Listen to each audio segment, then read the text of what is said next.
Olá, bem-vindos!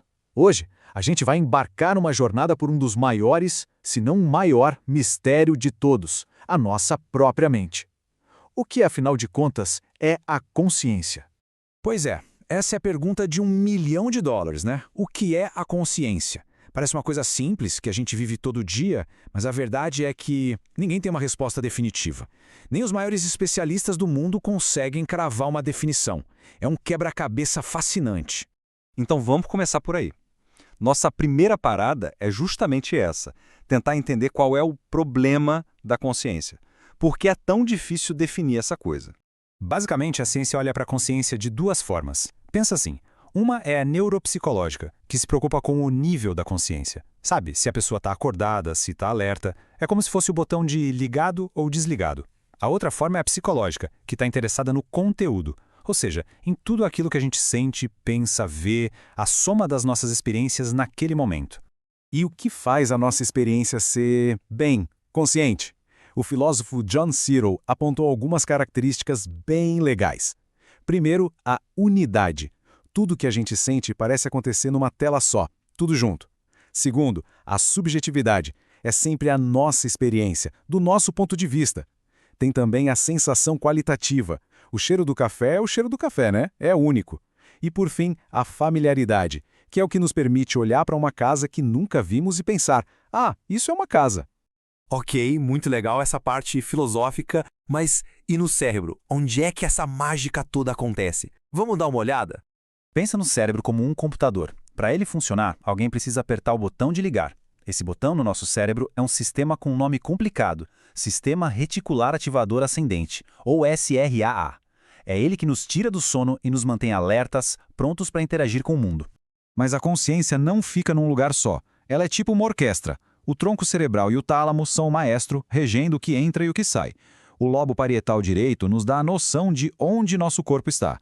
E as áreas pré-frontais, bem, elas organizam a bagunça toda dos nossos pensamentos. E tem uma ideia incrível que diz que a consciência surge quando todos esses neurônios disparam juntos, em perfeita harmonia. Essa citação do Machado de Assis é simplesmente perfeita. Ela nos leva do mundo iluminado da consciência para esse caminho mais escuro, o do inconsciente, onde as ideias se misturam de um jeito, bem, confuso.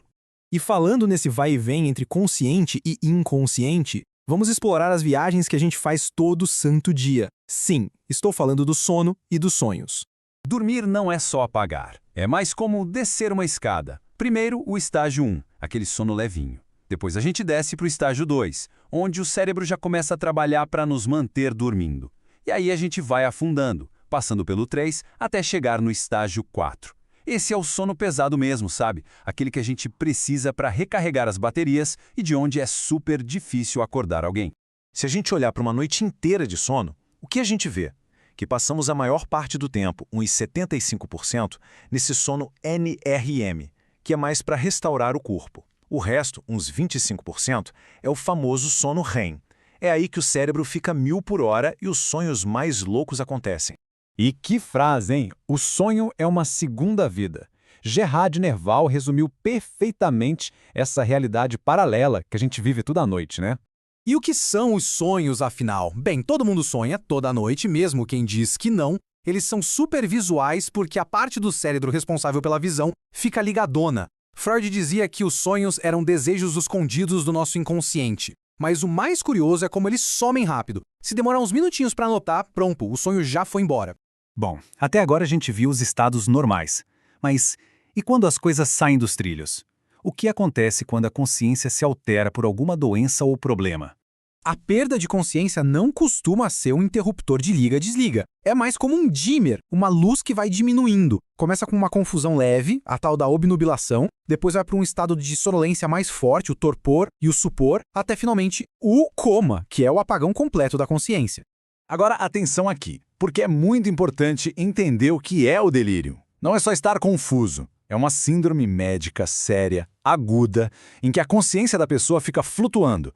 Uma hora ela parece bem, na outra está totalmente desorientada, com o pensamento todo bagunçado e muitas vezes até vendo coisas que não existem. E aqui tem um ponto que confunde muita, mas muita gente. A diferença entre delirium e delírio. Delírio, como a gente viu, é uma alteração do nível de consciência, é uma síndrome. Já o delírio, com o O no final, é uma crença maluca, uma ideia fixa que não sai da cabeça da pessoa, mesmo que todo mundo mostre que é mentira. É um sintoma, não uma síndrome. É uma diferença crucial. E para terminar nossa jornada, vamos para a fronteira final da consciência. Um dos fenômenos mais intrigantes e inexplicáveis de todos, a experiência de quase morte. Quem passa por uma situação dessas e sobrevive, muitas vezes conta uma história parecida. Relatam uma sensação de paz absurda, a experiência de se ver de fora do corpo, de ver uma luz muito forte e de sentir que visitou um outro lugar, uma outra dimensão. E olha que impressionante esse dado. Uma revisão de vários estudos mostrou que 87% das pessoas que relatam uma experiência de quase morte descrevem, acima de tudo, uma sensação avassaladora de paz. 87% é muita gente. Isso tudo nos deixa com uma última pergunta, que é de tirar o fôlego. Se a gente parte do princípio de que a consciência nasce no cérebro, como é que essas experiências tão ricas e organizadas acontecem justamente quando o cérebro está sofrendo um trauma gigantesco, quase parando de funcionar? Essa é uma pergunta que a ciência ainda não conseguiu responder e que nos faz questionar tudo o que achamos que sabemos sobre a mente.